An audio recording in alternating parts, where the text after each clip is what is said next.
It began as a hushed conversation behind Kensington Palace walls, one that aides tried to downplay and courtiers quickly silenced.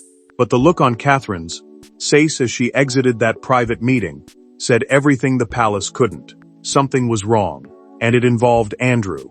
What was first dismissed as a rumor soon turned into a royal firestorm, now confirmed by the very people who fought to protect it.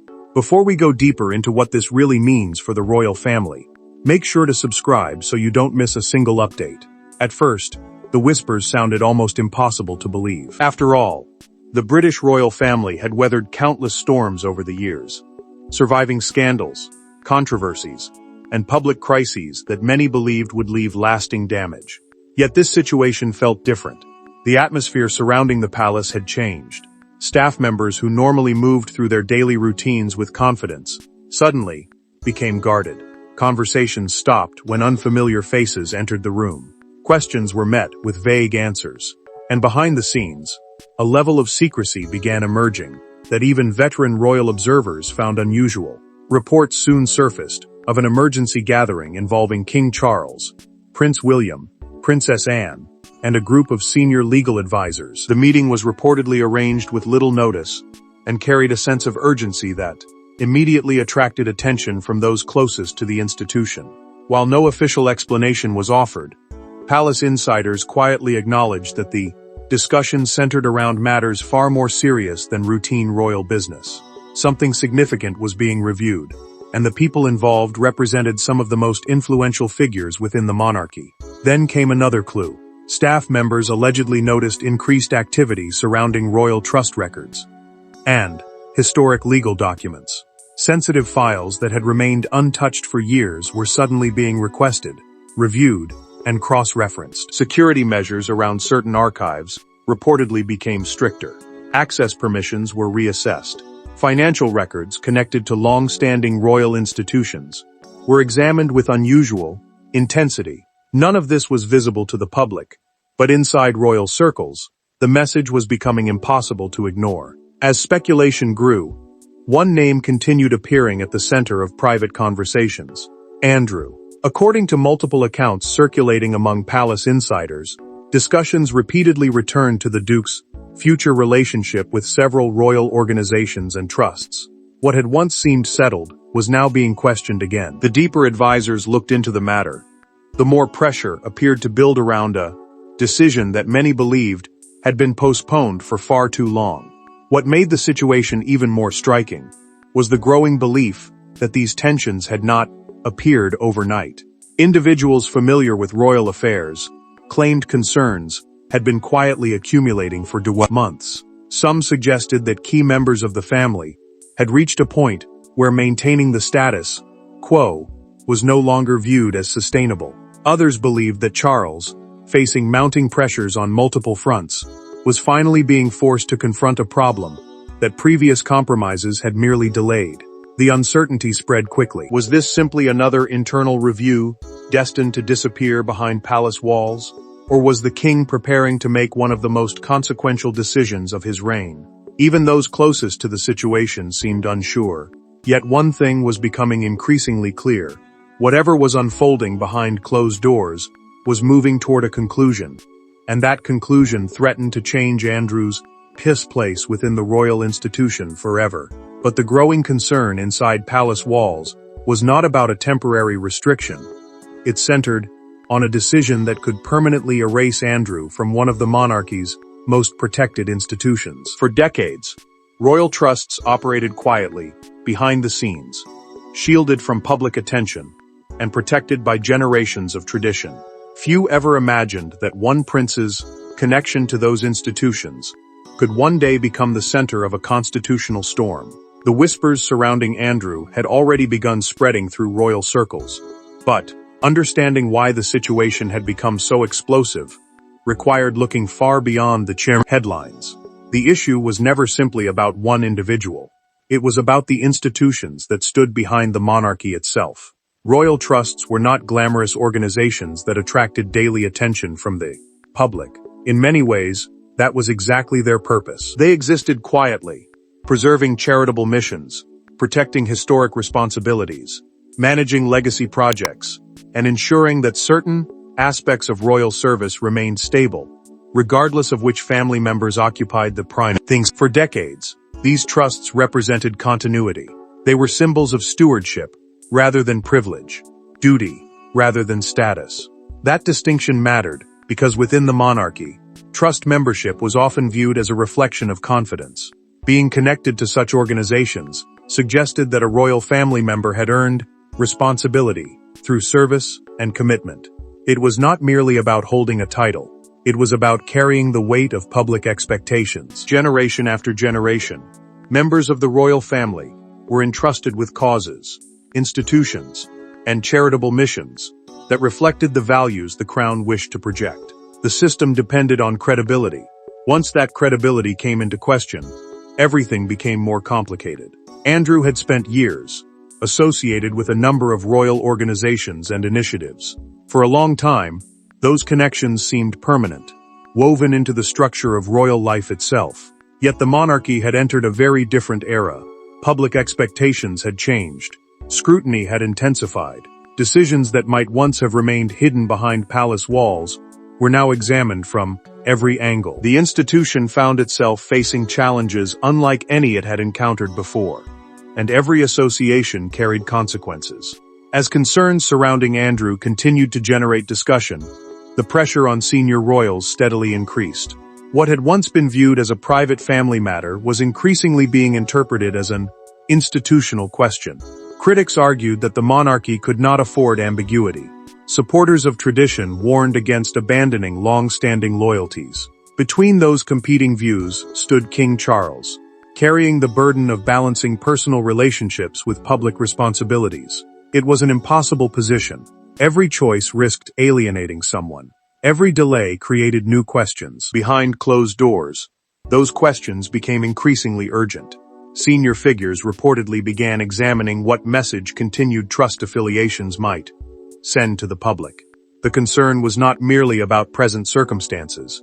It was about the future. The monarchy's survival has always depended upon public confidence. Once confidence begins to erode, repairing it becomes far more difficult than protecting it in the first place. That reality was understood by some of the most experienced figures within the royal household, many of whom reportedly believed the institution could no longer postpone difficult conversations. The divide that emerged was painful, because it struck at the heart of what the royal family represents. On one side stood loyalty, history, and personal bonds formed over decades. On the other stood the reputation of the crown itself. The deeper discussions went, the more apparent it became that these two forces were moving toward a collision. Family loyalty and institutional survival were no longer walking the same path. They were pulling in opposite directions, forcing the monarchy toward a decision that seemed increasingly unavoidable. As pressure mounted from both inside and outside the palace, attention shifted toward a series of private discussions that would ultimately reshape Andrew's future forever. Behind closed doors, conversations became increasingly difficult. What started as cautious reviews soon evolved into intense debates about duty, accountability, and the future of the crown itself. The deeper palace officials looked into the growing controversy, the harder it became to avoid a question that had once seemed unthinkable. If the monarchy was truly committed to protecting its reputation, how far was it willing to go? That question now hung over every private discussion, every confidential briefing, and every carefully guarded meeting taking place within the highest levels of the royal household. What had begun as concern was steadily transforming into something much larger. It was becoming a test of leadership. More importantly, it was becoming a test of whether the institution would place its future above its past. Reports suggest that King Charles spent weeks consulting trusted advisors and senior members of the family as pressure continued to mount. These were not ordinary conversations. They carried enormous weight, because every possible outcome came with consequences. Some believed caution remained the safest path. Others argued that caution had already lasted too long. The king reportedly listened carefully to competing viewpoints, aware that whatever decision emerged would be examined not only by the public, but by history itself. There would be no easy resolution, there would be no outcome that satisfied everyone. Among those participating in the discussions, Princess Anne reportedly became one of the strongest voices, advocating for the protection of the institution above all else. For years, Anne had built a reputation around duty, discipline, and unwavering commitment to royal responsibility. According to palace insiders, she viewed the situation through a simple but unforgiving lens. The monarchy's credibility could not depend on sentiment. It could not be protected through hesitation. If difficult choices were necessary to preserve public confidence, then those choices had to be confronted directly, regardless of how painful they might be. At the same time, Prince William was reportedly reaching conclusions of his own. Observers close to royal affairs claimed that the future king viewed the crisis as part of a much larger challenge facing the monarchy. The institution was entering a new era, one shaped by greater scrutiny and higher expectations than ever before. Maintaining public trust would require decisive action, not symbolic gestures. Those familiar with the discussions suggested William supported a firmer approach than many would have expected just a few years earlier, believing that uncertainty itself was becoming a liability. Meanwhile, legal experts were quietly tasked with examining options that had once remained largely theoretical. Procedures, precedents, trust structures, and governance mechanisms were reportedly reviewed in extraordinary detail. Every possibility was explored. Every implication was weighed. What seemed impossible at the beginning of the process gradually became something administrators could realistically envision. With each review, the framework for a permanent solution became clearer. Yet while legal questions occupied one side of the debate, emotional realities dominated the other. This was not merely a matter of documents and procedures. It involved family history, personal relationships, and decades of shared experiences. The divisions that emerged were painful. Some worried about the human cost of such a dramatic move. Others feared the damage that continued hesitation could inflict upon the crown. As those competing concerns collided, the atmosphere reportedly became increasingly tense. What made the situation even more remarkable was the growing realization that a permanent separation was no longer being treated as an extreme scenario. It was becoming a serious possibility. Conversations that once focused on temporary measures began shifting toward long-term outcomes. The momentum was changing. The direction was becoming clearer, and with every passing discussion, the path back seemed to narrow further. Those closest to the process could sense that events were moving toward a defining moment, one that would permanently alter the relationship between Andrew and the institutions he had once been trusted to represent. Yet even as the debates intensified, few expected the final recommendation to be as sweeping or as irreversible as the one that eventually landed on the king's desk. Then came the moment that changed everything. A document carrying enormous symbolic weight arrived for review, containing recommendations that many believed would have been unthinkable just a few years earlier. For months, speculation had dominated private conversations throughout royal circles. Questions had been asked. Concerns had been raised. Advisors had debated every possible outcome.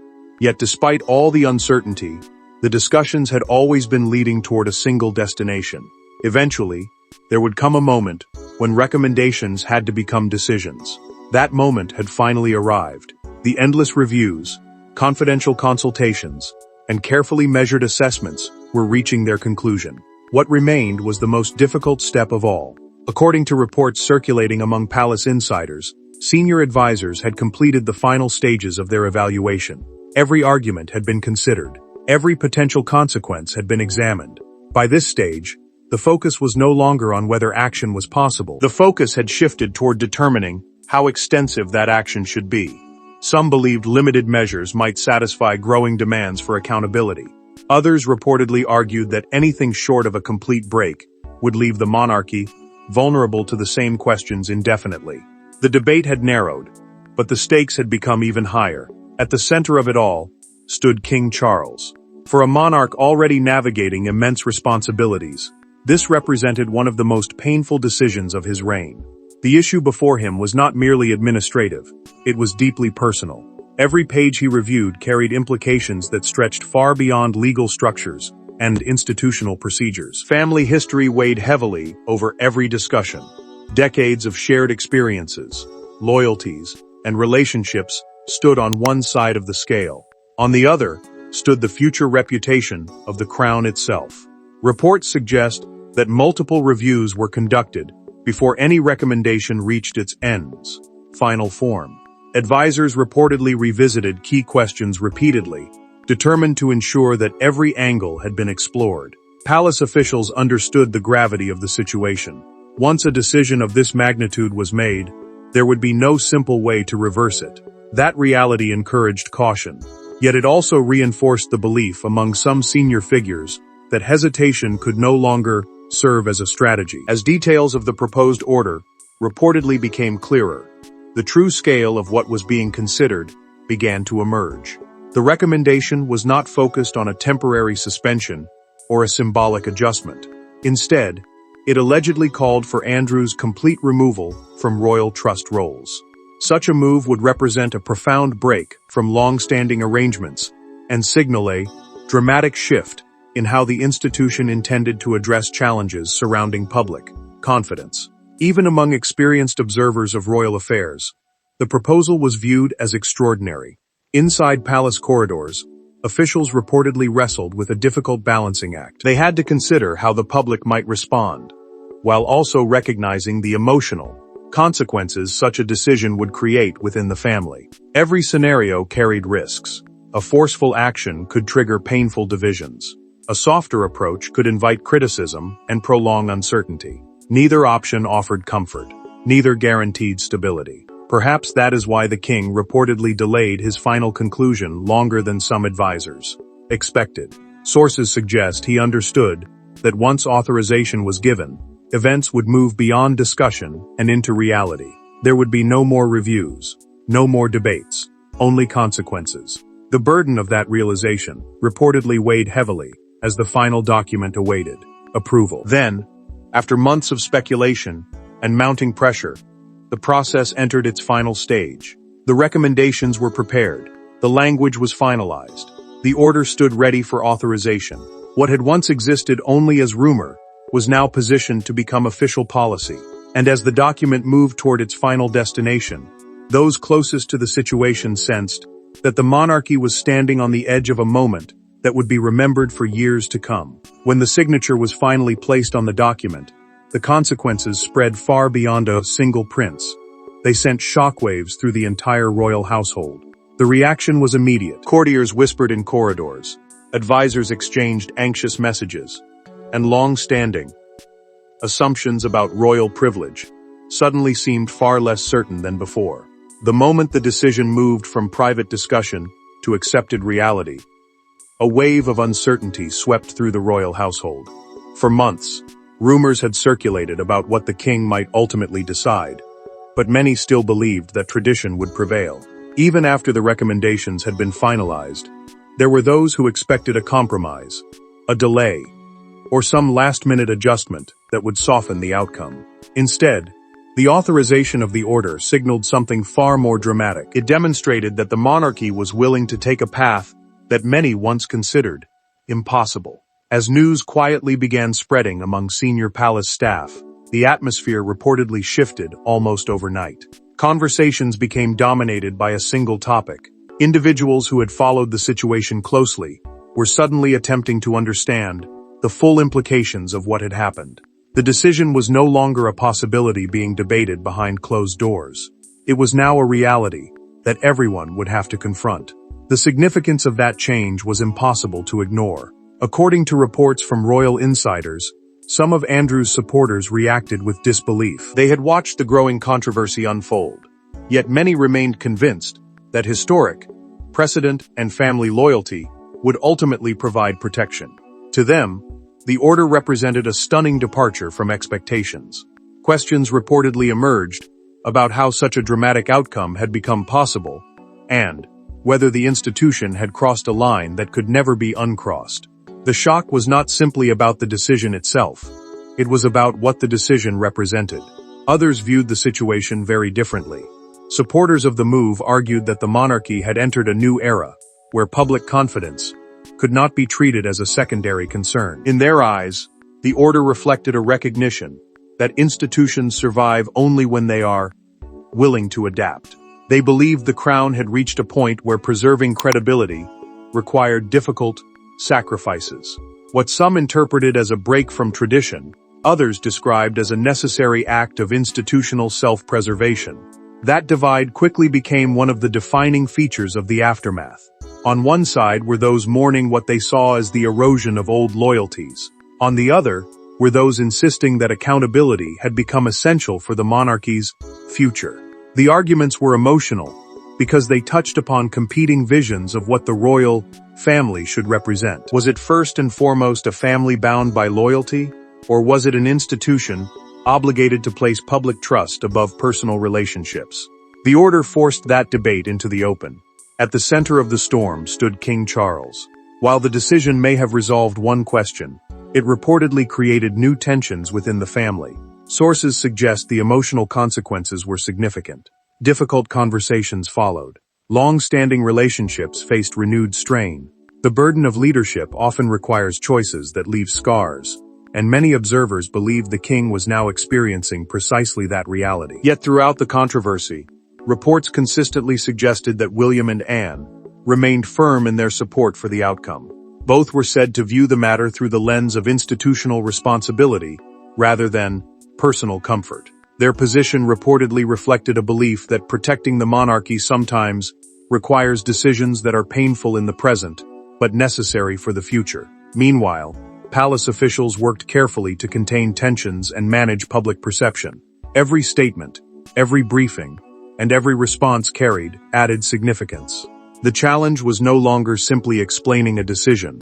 It was ensuring that the monarchy emerged from the crisis with its credibility intact. And while immediate reactions dominated headlines and conversations, many inside the institution understood that the true consequences would only become visible with time.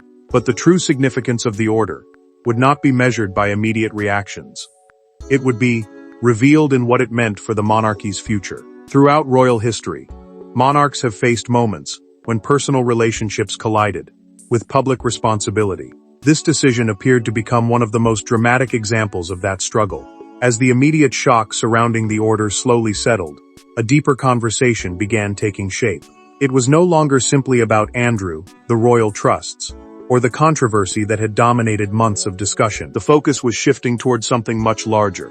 People inside and outside the institution began asking whether this moment represented a turning point in the modern history of the monarchy itself. The question lingered, because history had shown, time and time again, that the crown often faces its greatest tests, not from external threats, but from conflicts within its own family.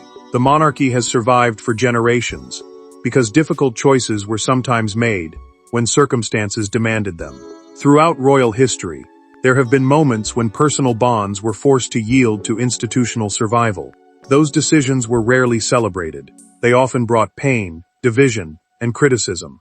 Yet they shared one common theme. The individuals responsible believed they were acting to preserve something larger than themselves. That same theme appeared to echo through the debates surrounding the recent order. For King Charles, the challenge carried particular significance. Since ascending to the throne, he has faced the difficult task of guiding one of the world's oldest institutions through a rapidly changing era. Public expectations have evolved. Scrutiny has intensified. Actions that might once have remained hidden behind palace walls now become subjects of global discussion within hours. Against that backdrop, maintaining public confidence has become one of the defining responsibilities of his reign. Supporters of the decision argue that the order reflected that reality. They believe it demonstrated a willingness to prioritize the institution's long-term stability over short-term comfort. That philosophy lies at the heart of many royal decisions. The crown has always operated under the principle that duty must come before personal preference. It is an ideal that sounds simple when spoken aloud, but becomes extraordinarily difficult when applied to real lives and real relationships. The recent controversy brought that tension into sharp focus. Loyalty to family remained important, yet many observers felt the monarchy was confronting a moment where loyalty alone could no longer provide answers. Princess Anne's role in the broader story further reinforced that perception. For decades, she has been viewed as one of the strongest defenders of royal standards and responsibilities. Her reputation was built not through dramatic public gestures, but through consistency, discipline, and an unwavering commitment to service. Reports suggesting her support for decisive action therefore carried enormous symbolic weight. To many observers, it signaled that influential figures within the institution believed protecting public confidence had become an urgent priority. At the same time, the situation highlighted Prince William's growing influence. Increasingly, discussions about the monarchy's future involved the next generation of leadership. William's reported support for a firm approach suggested a vision focused on accountability, transparency, and long-term credibility. Whether viewed positively or negatively, it demonstrated that future decisions may be guided by different expectations than those that shaped previous eras. Meanwhile, public attitudes continued evolving. Modern audiences increasingly expect institutions to demonstrate responsibility, rather than rely solely on tradition. That shift has changed the environment in which the monarchy operates. Every major decision is now judged not only by precedent, but also by public perception.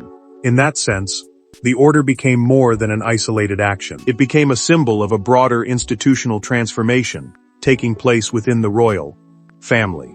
Yet perhaps the most important aspect of the story was what remained uncertain. Decisions can shape the present, but their true meaning often becomes clear only with time. Historians, commentators, and future generations may ultimately view this moment in very different ways. Some may see it as a necessary act of preservation. Others may view it as a painful break from tradition. For now, only one thing seemed certain. The monarchy had crossed a threshold, and the consequences of that step were still unfolding. Yet even after the signatures, statements, and headlines, one final question remained, unanswered. What legacy would this decision ultimately leave behind? With the order complete, attention turned to the man at the center of the storm. For the first time in decades, Andrew faced a future that looked dramatically different from the one he had always known. The decision had been made. The debates were over. The documents had been authorized. Yet for many observers, the most revealing chapter of the story was only beginning. While the monarchy grappled with the broader implications of the order, attention increasingly shifted toward Andrew himself and the uncertain road that now stretched ahead. For years, discussions surrounding his position had focused on what might happen. Now the question was no longer hypothetical. The reality had arrived, and it carried consequences that reached far beyond a single administrative change. Life after removal from royal trusts represented far more than the loss of formal affiliations.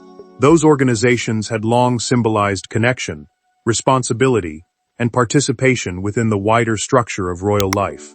Their significance extended beyond titles or ceremonial roles. They reflected trust, confidence, and institutional support. With those ties reportedly severed, many royal observers began questioning what place Andrew would occupy moving forward. The answer was far from clear, and that uncertainty only deepened the sense of isolation surrounding the situation. Within royal circles, reports suggested that Andrew's influence had diminished considerably. The conversations shaping the monarchy's future were increasingly being led by a new generation of voices, focused on modernization, accountability, and public confidence. As those priorities gained momentum, the distance between past arrangements and future expectations appeared to grow wider. What once seemed permanent now looked increasingly fragile. What once appeared secure now felt uncertain. Speculation also intensified regarding Andrew's future public role, if any role remained at all. Commentators, royal analysts, and longtime observers offered differing interpretations. Some believed there was little realistic path back toward significant involvement. Others argued that time, patience, and changing circumstances could eventually alter perceptions. Yet, even among those offering more optimistic assessments, there was a recognition that rebuilding trust is often far more difficult than losing it. The challenges ahead appeared immense. At the same time, the decision continued creating ripple effects within the family itself. Relationships already strained by years of controversy reportedly faced fresh pressures. The emotional consequences of the order could not be measured through official statements or public appearances. They existed beneath the surface, influencing conversations, loyalties, and private dynamics. For a family already navigating a period of transition, the situation introduced another layer of complexity. The institution may have reached a conclusion, but the personal impact was still unfolding. Outside palace walls, the public debate remained equally intense. Questions about redemption and responsibility dominated discussions. Some argued that accountability must remain the guiding principle, regardless of personal circumstances. Others questioned whether there should be a path toward rehabilitation after years of scrutiny and consequence. The divide reflected broader conversations taking place throughout society, making the story resonate far beyond royal affairs alone. Yet as the weeks passed, one reality became increasingly difficult to ignore. Andrew's position appeared more isolated than ever before. The structures that once connected him to influential royal institutions had changed. The assumptions that once surrounded his future had been overturned. The protections many believed would endure indefinitely no longer seemed guaranteed. In many ways, the order represented more than a decision about trusts. It symbolized the end of an era and the beginning of a far less certain chapter. And perhaps that was the most striking aspect of all. What started as whispers inside palace walls had evolved into a moment that reshaped not only one individual's future, but also the boundaries of royal accountability itself. The consequences would continue to unfold, and their full impact remained impossible to measure. But one thing had become clear. The monarchy was moving forward, and it was doing so under a new set of expectations that would influence every major decision yet to come. As the dust slowly settled, the monarchy itself stood transformed by a decision that many believe will define this era of royal history. What began as whispers behind palace doors ended with one of the most consequential royal decisions of the modern era, reshaping not only one prince's future, but the monarchy's vision of itself. Looking back at the chain of events, it becomes clear that the story was never solely about Andrew. His name may have dominated the headlines, but the deeper conflict centered on the future direction of the monarchy itself. What started as a private debate gradually evolved into a defining test of leadership, accountability, and institutional survival.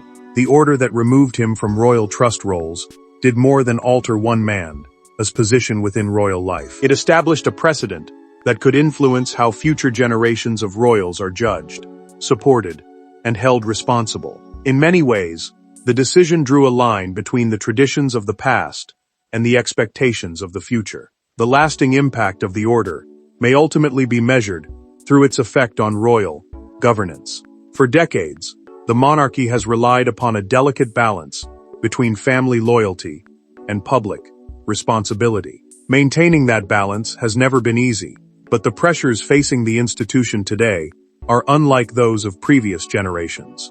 Public scrutiny moves faster, expectations are higher, mistakes are remembered longer. Against that backdrop, the decision signaled a willingness to place institutional credibility at the center of royal decision-making. Whether praised or criticized, it demonstrated that preserving confidence in the crown had become a priority that could outweigh even the most difficult personal considerations.